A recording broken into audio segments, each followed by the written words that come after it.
जय हिंद। देखिए, पूरे विश्व में हमें अगर तालमेल मिला के रखना है तो इसके लिए विदेश नीति बहुत मायने रखती है। दूसरों दोस्तों से साथ हमारा कैसा संबंध है, इससे ज्यादा मायने रखता है पड़ोसियों से हमारा कैसा संबंध है। अटल बिहारी वाजपेयी का एक कथन याद रखिए कि हम अपने दोस्त बदल सकते हैं लेकिन पड़ोसी नहीं, क्योंकि पड़ोसी से संबंध रखना हमारा बहुत जरूरी होता है। इमरजेंसी में वो पास होने की वजह से तुरंत आ जाते हैं, बट इधर देखिएगा तो हमारा अपने पड़ोसियों के साथ लगातार संबंध बिगड़ते जा रहा है।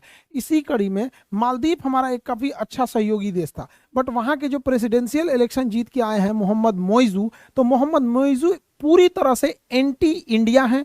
इन्हें चाइना फंडिंग देता है।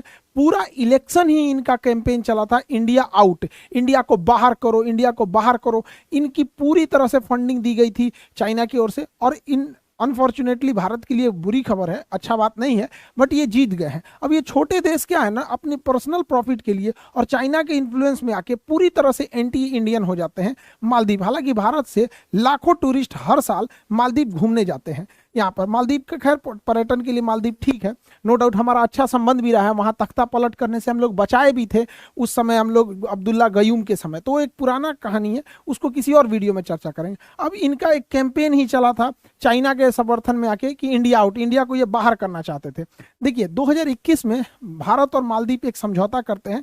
मालदीव का एक आइलैंड है उथुरू थिला फालू, ये उटपटांग नाम है, उनके भाषा का नाम है। इस आइलैंड पर भारत मालदीव के लिए एक कोस्ट गार्ड स्टेशन बना रहा था, एयरपोर्ट बनाया था, और उनकी ट्रेनिंग के लिए यहाँ पर भारत ने अपने कुछ जहाज़ों को भेजा था, और इसमें जयशंकर साहब भी थे, और काफ़ी डेवलपमेंट को लेके ये आगे बढ़ गया था। और सिर्फ मालदीव चूंकि यहाँ मेजर शिपिंग रूट पे है, यहाँ पे भारत का भी पकड़ बनाना जरूरी है यहाँ पे।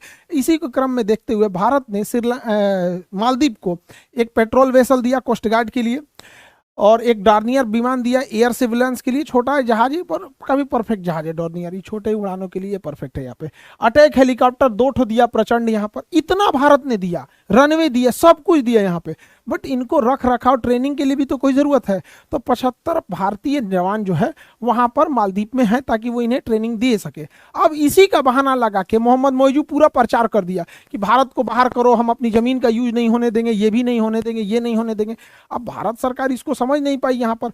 हालांकि हम लोग ये 75 लोग को रख के क्या हो गए, उन्हीं को ट्रेनिंग दे रहे थे, लेकिन वो इस चुनाव में जीत गया, कर हम बाहर करेंगे। इससे क्या है, भारत का मोराल गिरेगा, और चाइना और पाकिस्तान के लिए तो एक तो उनके लिए मोराल ऑफ होने की बात हो जाएगी। अब वो पक्का इन लोग को क्या करेगा, बाहर करेगा। जबकि खुद सोचिए, हम लोग तो मालदीव की भलाई कर रहे थे यहाँ पर, बट भारत को भी ना ऐसे सेंसिटिव इशू पे देखना चाहिए कि अगर ये चुनाव का मुद्दा बन रहा है, ये हमारे भी खुफिया एजेंट को ये पता होना चाहिए कि एक छोटा सा मैटर 75 लोग के लिए भारत का एक मुद्दा बना देगा। वापस बुला लो 75 को, भैया ये जहाज हमने तुम्हें दिया है, नहीं चलाने आएगा, तुम समझो हेलीकॉप्टर तुम्हारा डूबेगा, पानी है इसका जाएगा यहाँ पे।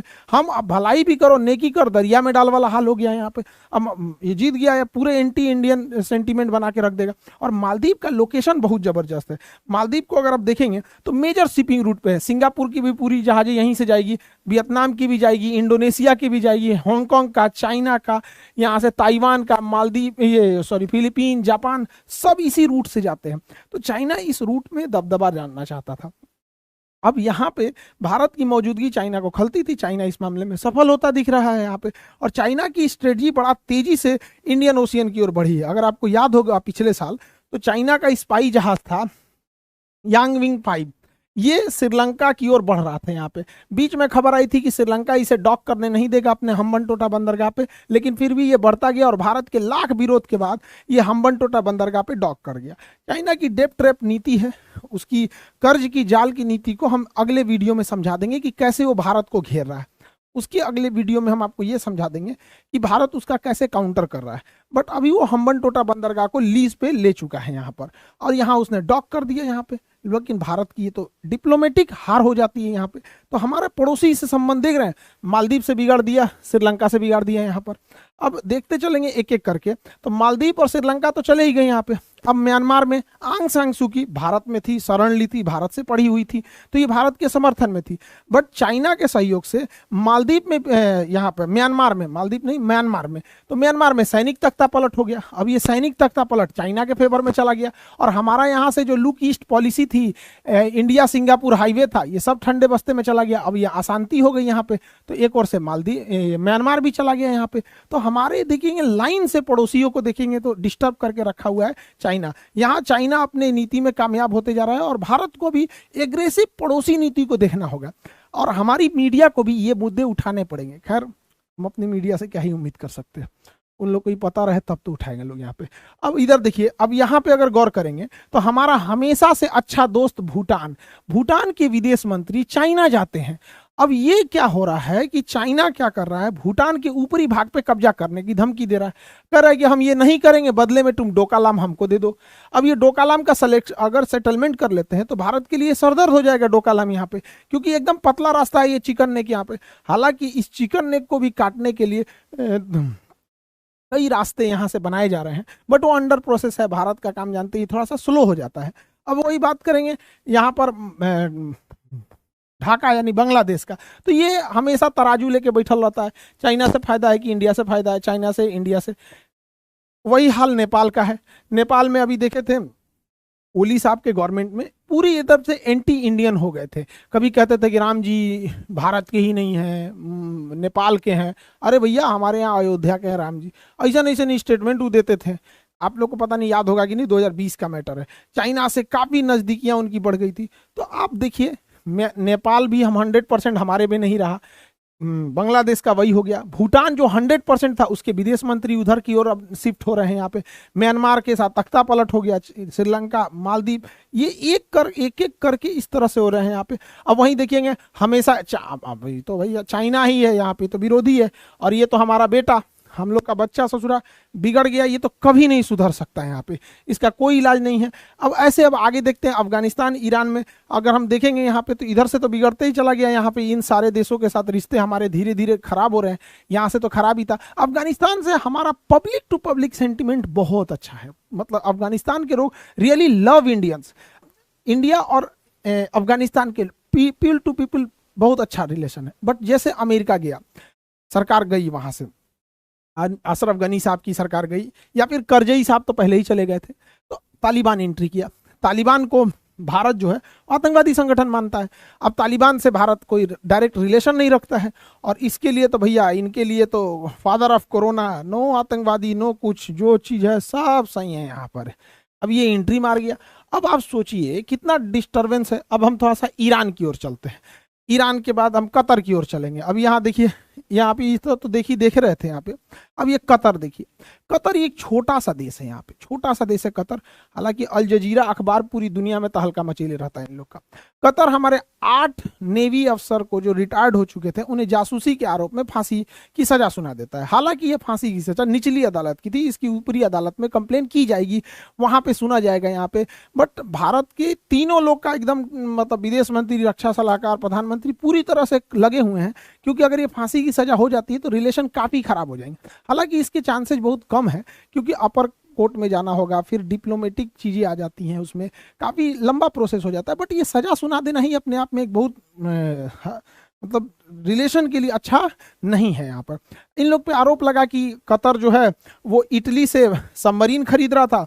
अब उनके लिए यहाँ पे दाहरा कंपनी जो थी उसने कुछ नेवी अफसर्स को हायर किया हुआ था जो इंडियन नेवी से रिटायर्ड थे, यहाँ पे काम कर रहे थे। इन लोगों पे आरोप लगाया है, कतर ने आरोप लगाया है कि ये लोग इसकी डील की जानकारी इजराइल को दे दिए थे, और इसके ऊपर जो स्टील्थ कोटिंग लगी थी उसकी भी जानकारी दे रहे थे। इंडिया का कहना है कि ऐसा बात नहीं है, कतर का कहना है कि उनके पास प्रूफ है, डिजिटल इसकी पूरी तरह से इंटरसेप्टिंग की गई थी, उनकी मेल टू मेल क्या बातें हुई थी और कैसे कैसे। अब देखिए आगे क्या मैटर होता है।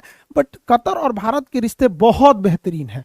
ऐसा नहीं है कि हम लोग के रिश्ते दोनों एक दूसरे के लिए बहुत ज्यादा जरूरी है। भारत मिडिल ईस्ट में तीसरा सबसे ज्यादा अगर किसी को निर्यात करता है तो कतर को करता है। कतर में कुल जनसंख्या के 33% तो भारतीय हैं, 1/3 तो भारतीय ही रहते हैं कतर में। देखिए हम दोनों की एक दूसरे पे डिपेंडेंसी है। अभी मीडिया में देख रहे थे तो कह रहे थे कतर बर्बाद हो जाएगा, भैया हम दोनों की डिपेंडेंसी है। देखिए हमारा 50% जो गैस है एलपीजी, एलएनजी और ये एलपीजी जो भी गैसें आते हैं, 50% के मामले में हम कतर पे डिपेंडेंट हैं। वहीं अगर कतर की बात करेंगे तो कतर का जितना वर्क फोर्स है, कतर में जितनी इंफ्रास्ट्रक्चर बनता है, वर्क फोर्स है, उसमें सबसे ज्यादा इंडियंस काम करते हैं। तो भैया हमारे रिलेशन खराब होंगे तो हमारा गैस सप्लाई ठप होगा, तो उसके यहाँ वर्क फोर्स कम हो जाएगा। दोनों के लिए ये घाटे की बात है, अच्छी बात नहीं है। हम दोनों अगर वहां पे जो विदेशी काम करते हैं वहां से वो 6,000 करोड़ यानी $700 मिलियन भारत में भेजते हैं, यहाँ पे 6,000 करोड़।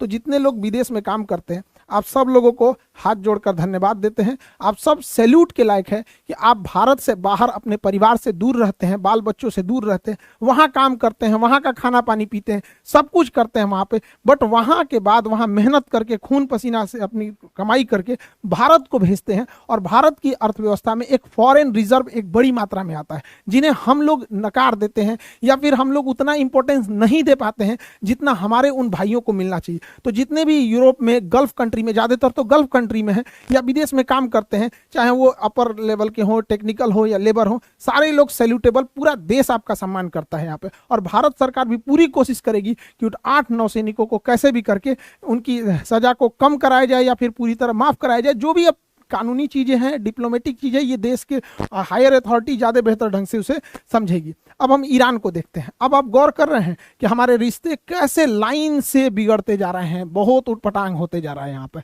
अब देखिए यहाँ पर ईरान को देखते हैं। ईरान को अगर देखेंगे तो ईरान की मजबूरी क्या है?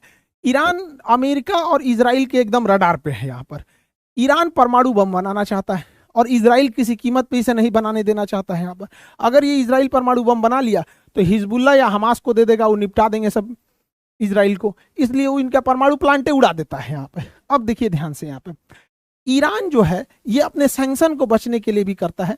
ईरान भारत से अच्छा रिलेशन रखता है, लेकिन भारत का उसी के साथ इजराइल से भी बहुत अच्छा दोस्ती है।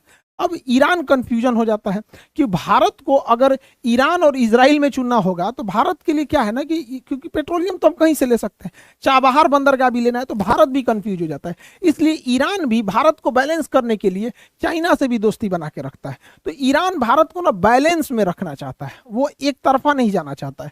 ईरान का रूस से भी अच्छा दोस्ती है, इसलिए भारत भी अच्छा दोस्त है। ईरान चाइना भी है यहाँ पे, तो ये बड़ा खोजपोज हो गया है यहाँ पे।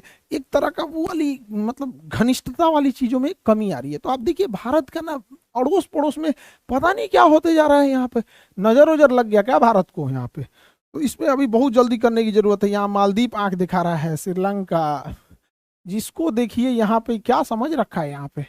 तो थोड़ा सा रिलेशन गड़बड़ हो गया। हालांकि इंटरनेशनल रिलेशन में उतार चढ़ाव आते रहता है। यहाँ पर ईरान के साथ ये है कि भारत के रिश्ते इजराइल से बेहतर हैं, इसलिए ईरान को भी पूरी तरह भारत को आप समझते हैं कि इन दोनों का एकदम कट्टर दुश्मनी है और हम लोगों का एकदम दोस्ती है। तो थोड़ा सा बैलेंस करना ईरान के लिए भी बड़ा मुश्किल हो जाता है। वहीं अगर इजराइल को देख लेंगे तो भाई दोनों में, हमास और इजराइल में, ये हमास वाला 5,000 6,000 रॉकेट मार दिया सब वहाँ पे।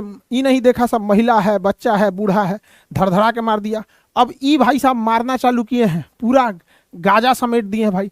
तो भाई देखिए ना, इन लोग को स्टार्ट करना चाहिए, इन लोग को भी भाई साहब थोड़ा, छोटे बच्चे और महिला दोनों ओर से ध्यान देने की जरूरत है। अब क्या कहिएगा, इन लोग को आपस में लड़ाई उड़ाई करता है यहाँ पे। अब देखिए इजराइल और इजराइल के समर्थकों का कहना है कि इजराइल की भाषा बोलो, और हमास और फिलिस्तीन के समर्थनों का कहना है कि उनकी भाषा बोलो। भाई हम लोग की देश का प्रॉफिट एंड लॉस भाड़ में जाए, हमारे देश के लिए क्या सही है क्या नहीं ये मायने नहीं रखता है। भाई हम लोग वही काम कर सकते हैं जो विदेश नीतियां जिसके हिसाब से फिट हो यहाँ पर, तो हम लोग को उसी हिसाब से देखना है। अब जैसे यहाँ पर पहले तो फिलिस्तीन वाला एरिया का तो देखते हैं, इजराइल वगैरह, हालांकि ये एक अलग टॉपिक का विषय है। इजराइल फिलिस्तीन क्या हुआ था, ये 1946 का नक्शा है, पूरा फिलिस्तीन था, थोड़े मोड़े एरिया में यहूदी आके बसना चालू किए थे जर्मनी से, जब वहां से हिटलर मारा था। यहाँ पर 1947 में फिलिस्तीन के लोगों का कहना है, पहले हम लोग फिलिस्तीन के लोगों का सुन लेते हैं, फिर इजराइल का क्या कहना है उसको समझ जाते हैं। चलिए अब ध्यान से पहले फिलिस्तीन का फिर इजराइल का देख लेते हैं। 1947 में ये व्हाइट वाला एरिया जो है वो इजराइल को मिल जाता है और ये ग्रीन वाला फिलिस्तीन को मिल जाता है। फिलिस्तीन ने कहा हमारा विभाजन नहीं हो सकता है। हम मानते हैं फिलिस्तीन वाले, आपको लगा होगा आपका विभाजन नहीं हो सकता, ये याद रखिए 1947 हमारा भी विभाजन उसी समय हुआ था, तो हमें भी तकलीफ हुआ था। जिस तरह से इजराइल, जिस तरह से अगर फिलिस्तीन को बांटना गलत है तो भारत को भी बांटना गलत है। फिलिस्तीन को भी अंग्रेजों ने बांटा था, भारत को भी अंग्रेजों ने बांटा था। अगर अंग्रेज नहीं बांटे रहते तो फिलिस्तीन इतना बड़ा होता, हमें भी नहीं बांटे रहते, हम भी इतना बड़ा रहते, पाकिस्तान हमारा रहता, अफगानिस्तान हमारा रहता, म्यांमार हमारा रहता, बांग्लादेश हमारा रहता, फिर हमें भी तकलीफ होता है। अलग बात है कि हम लोग अपने विकास के काम में लग गए हैं, जितना है उतने में ही हम लोग कहते हैं कि चलो भैया अब जो होना था उस पर रोना रोना छोड़ दो, हटते हैं यहाँ पे। तो एक तो फिलिस्तीन का ये कहानी हो गया यहाँ पे, ठीक है। उसके बाद कैसे कैसे गया, अब तो 9% छोड़ा है और ये गाजा को भी बहुत जल्दी लपेट देगा वो पूरी तरह से इसराइल। अब इसराइल का क्या कहना है, इसराइल का कहना है 2000 साल पहले हम यहीं रहते थे भैया, 50 साल तक अगर आदमी अपने खेत में नहीं जाए तो दूसर को जोत लेता है। 100 साल आप बताइए, परदादा परदादा के समय 2000 साल बाद ही लौट के आए हैं। तो चलो भैया इजराइल, अगर तुम 2000 साल बाद लौट के आए हो और तुम्हारा ये पूरा हो जाता है तो फिर 2000 साल पहले तो ये पूरा भारत था। अशोक, हमारे बिहार का अशोक सम्राट, उसका तो एशिया माइनर तक अभिलेख मिला है यहाँ पर एरिया में। चोल शासक ने इंडोनेशिया पे कब्जा कर लिया था, वो तो 1500 साल पहले का कब्जा किया था। तो सबकी अपनी अपनी भाषा है, कोई क्या कह रहा है कोई क्या कह रहा है, लेकिन मानवता को भी ध्यान में रखना चाहिए। हमास और इजराइल दोनों की लड़ाई में इनको ई और ई दोनों लोग यहाँ पे, ई जब हमास मारे तो पैरासूट से एकदम पबजी स्टाइल में नीचे बच्चा मर रहा है, बूढ़ा मर रहा है, लड़का है लड़की है, कोई ध्यान नहीं रखना है। ई भी मारा है तो ई भी ने ध्यान नहीं रखा है। इन लोग का अपना अलग मैटर है, किसी अन्य वीडियो में हम लोग उसकी चर्चा करेंगे यहाँ पर, क्या क्या हुआ क्या नहीं हुआ यहाँ पर अलग अलग में। अब देखिए दुनिया किस डायरेक्शन में जा रही, जिसकी लाठी उसकी भैंस। इजराइल का एक अलग गायक है कि हम पे हमास ने मारा, हाँ हमास ने गलत किया, मारा जिस तरह से महिलाओं को मारा वो गलत था, बूढ़े लोगों को मार दिया गलत था, बंधकों को अभी भी छोड़ देना चाहिए उन लोगों को, ना तो ये तो मारते चल जाएगा, उसको तो बहाना मिल जाएगा। बंधक को छोड़ दे तो कम से कम दुनिया तो कहेगी ना भैया बच्चों बच्चों को नहीं मारो। अच्छा ये सब अलग रखिए, एक बार जरा देखिए ध्यान दीजिए। लगभग 2 सालों से इजराइल, रूस और यूक्रेन की लड़ाई चल रही है, 2 साल से धड़ाधड़ बम गोला बारूद हेलीकॉप्टर धड़ाधड़ चल रहा है। कोई ग्लोबल वार्मिंग नहीं हो रही है, कोई प्रदूषण नहीं फैल रहा है, ना ही किसी को तकलीफ हो रही है। यहाँ पर मार धड़ाधड़, उधर से हमास मार रहा है 5000 रॉकेट, इजराइल के कितने लोग 200-250 मतलब मासूम लोग जो मतलब जो अपराध भी नहीं किए थे, ना ही उनको किस एरिया का था, वो मर गए। 10,000 तक फिलिस्तीनी मर गए, पूरा तहस नहस हो गया गाजा। यहाँ पर कोई ग्लोबल वार्मिंग नहीं, ये धड़ाधड़ ये आयरन डोम, तो उधर से गाजा से मिसाइल, कोई प्रदूषण नहीं है यहाँ पे, ना ही कोई ग्लोबल वार्मिंग वगैरह है। इस सबसे कोई प्रदूषण ग्लोबल वार्मिंग नहीं हुआ यहाँ पर। इतना बम्बार्डमेंट हुआ, इतना 2 साल से तबाही हुआ है, कोई ग्लोबल वार्मिंग नहीं हो रहा है। और हमारे यहाँ तो इनसे दिवाली में कुछ हो जाएगा, ग्लोबल वार्मिंग हो गया, ओजोन परत फट गया, ये हो गया वो हो गया। अभी हमको देखिए, हम ये वाला बम कल फोड़ दिए, ये वाला मिर्चैया बम, मुर्गा छाप, अंटार्कटिका का सारा बर्फ पिघल गया, पूरा बर्फ पिघल गया अंटार्कटिका का। अब हम क्या करें, हम डर गए भैया, कल फोड़े अब पूरा भड़क गया, तो बाकी सब हम बचा लिए। हम कहें कि भैया 1-2 और फोड़ देंगे, पूरी दुनिया का बर्फ पिघल जाएगा। बताइए, आयरन डोम से खतरनाक है ये, गाजा जो मिसाइल मारा है उससे खतरनाक है, यूक्रेन में जो मार रहा है उससे ज्यादा प्रदूषण कर रहा है। धड़ाधड़ यूक्रेन इजराइल में चल रहा है, हुआ है, अमेरिका बम गिरा रहा है, ड्रोन से मार रहा है, सबसे ज्यादा प्रदूषण इसी में फैला दिया। बताइए, अंटार्कटिका का बर्फ पिघल गया। खैर आप समझदार हैं, जो की बात बोला गया है, लेकिन इतना समझिए कि ये यूरोप वाले कुछ करेंगे, कोई ग्लोबल वार्मिंग नहीं, सारा जिम्मेदार हम लोग पे थोप देंगे। पर्यावरण का ध्यान रखना जरूरी है, पर्यावरण अगर खराब होगा तो हम सब लोग के लिए खराब है, ठीक है, ये कहीं से अच्छा नहीं है। लेकिन जिस तरह से खुलेआम गुटखा बेचा जाता है और उस पर लिख दिया जाता है कि मुंह के लिए कैंसर होता है, गुटखा खाना जानलेवा है, तो फिर उस तरह से तो पटाखा पे भी लिख देगा कि ये पर्यावरण के लिए नुकसानदायक है, अब बेचने लगेगा। क्या मतलब बनता है? पर्यावरण क्यों बचा रहे हैं हम लोग? क्योंकि हम जिंदा रह सके। तो गुटखा से भी क्या होता है, कैंसर होता है। गजब लॉजिक है, गुटखा बेचेंगे उस पर लिख देंगे, तब तो फिर पटाखा पे भी लिख देगा पर्यावरण के लिए नुकसानदायक है, खुलेआम बेचेगा यहाँ पे। तो इस पे भी गवर्नमेंट को सोचना चाहिए। और स्टूडेंट लोग जो लोग थोड़ा सा एप्लीकेशन में दिक्कत आ रहा है, एक्चुअली क्या है, बल्क में एडमिशन हो जाने की वजह से सर्वर क्रैश कर गया है यहाँ पे, और थोड़ा दिक्कत हो गया क्योंकि दरोगा भी एग्जाम सर पे आ गया है और प्रैक्टिस बैच में इतनी भीड़ हो गई है कि वो सर्वर ही क्रैश हो गया। इसलिए देखते होंगे आप लोग का वीडियोज रुक जाते होंगे वगैरह इस चीज़ों के लिए, तो थोड़ा बहुत आप एडजस्ट करेंगे। आप भी समझते हैं इस चीज़ों को, टेक्निकल चीज़ है, बल्क में हो जाते हैं चीज़ों में। लड़के भी पढ़ाई अच्छी बात है, पढ़ने वाले लड़के सर्वर उड़ा दे रहे हैं सब, नहीं तो पहले सुनते थे कि IPL का सर्वर उड़ जाता है तो इसका उड़ता है, अब तो क्लास का उड़ जा रहा है यहाँ पे। और दूसरा, बिहार बीपीएससी के लिए। अभी बीपीएससी मेंस के क्लासेस तो ऑनगोइंग है, स्टार्ट ही है। यहाँ पे जो लोग सफल हो गए उन सारे बच्चों को ढेर सारी शुभकामनाएं। और कई को तो पीटी पास होने के बाद मिठाई खिलाने चला आया। अरे बकल्ला, पीटी पास किया, अभी मेंस और इंटरव्यू के बाद मिठाई खिलाना है यहाँ पे। 77वीं बीपीएससी दिसंबर फर्स्ट वीक से स्टार्ट हो जाएगा, ऑनलाइन ऑफलाइन दोनों जगह। और बोरिंग रोड में सेकंड ब्रांच में, बोरिंग रोड सेकंड ब्रांच में बड़ा ब्रांच है, वहाँ पे एडमिशन, वहाँ पे 1000 बच्चों की कैपेसिटी है बैठने की, तो वहाँ से भी आप लोग का स्टार्ट हो जाएगा। और देखिए आप जितने यूट्यूब फैमिली है, देखिए आप सब लोग से हाथ जोड़ के निवेदन है, आप लोग की बड़ी शिकायत रहती है। देखिए जब भी हमको टाइम मिलता है, अभी छुट्टी का टाइम है, देखिए धड़ाधड़ वीडियो बना रहे हैं। 13-13 घंटा क्लास लेने के बाद ना होश नहीं रहता आदमी का, क्योंकि पढ़ाना भी जरूरी है इन बच्चों को यहाँ पे। तो थोड़ा बैलेंस बनाने में दिक्कत हो जाता है। हमारी पूरी कोशिश रहती है कि आप लोग को जितना जल्द ज़्यादा से ज़्यादा वीडियोस प्रोवाइड कराया जाए, और हम पूरी कोशिश भी करते हैं। बट बैचेज इतना ज़्यादा हो जाता है, अभी छुट्टी है तो देखिए पूरा वीडियो बना रहे हैं। आप लोगों की हमसे शिकायत है, आपका अधिकार बनता है हमारे ऊपर, इसके लिए हमें एक बार अब थोड़ा सा हमको हाथ जोड़ते हैं आप लोगों के आगे। बट कोशिश रहती है कि आप लोग के लिए जितना वीडियो बनाया जा सके, जितना ज़्यादा हो सके उतना कोशिश करते हैं। आई होप आप इसको समझेंगे। मिलेंगे नेक्स्ट क्लास में। जय हिंद।